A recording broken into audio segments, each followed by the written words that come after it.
நம்ம உருவாக்கப்படணுமே தவிர சும்மா என்ன பண்ணிடக்கூடாதுன்னா, என்னை எப்பவும் நல்லா வச்சுங்க, எனக்கு ஒன்றும் வரக்கூடாது அப்படின்னு நம்ம வளரவே கூடாது. நம்முடைய பிள்ளைகளையும் அப்படி வளர்த்திடவே கூடாது.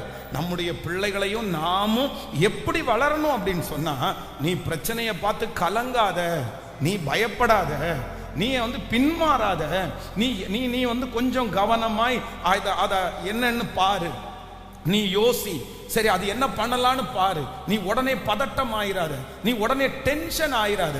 அதான் ஆண்டவர் சொல்றார், நீங்கள் அமர்ந்திருந்து நானே தேவன் என்று அறிந்து கொள்ளுங்கள். நீங்கள் அமர்ந்திருந்து நானே தேவன் என்று அறிந்து கொள்ளுங்கள். ஹல்லேலூயா. அந்த ஸ்பிரிட்டை, அந்த அபிஷேகத்தை இன்றைக்கு ஆண்டவர் உங்களுக்கு தருவேன் என்று வாக்கு கொடுக்கிறார்.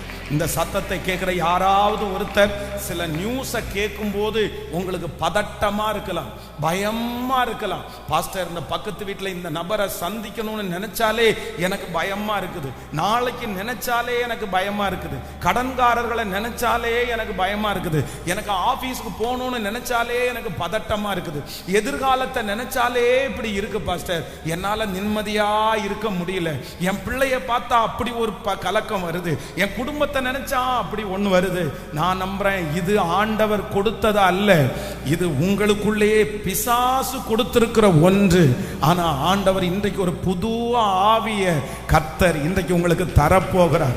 என்ன தரப்போறார்னா, இனி அந்த மனுஷனை சந்திக்கும் போது உங்களுக்கு பயம் வராது, இனி அந்த சூழ்நிலையை சந்திக்கும் போது உங்களுக்கு பயம் வராது, இனி அந்த மனுஷனுடைய வார்த்தைகளால நீங்க அஃபெண்ட் ஆக மாட்டீங்க, இனி அந்த காரியத்தில் நீங்கள் கலக்கமாக மாட்டீங்க.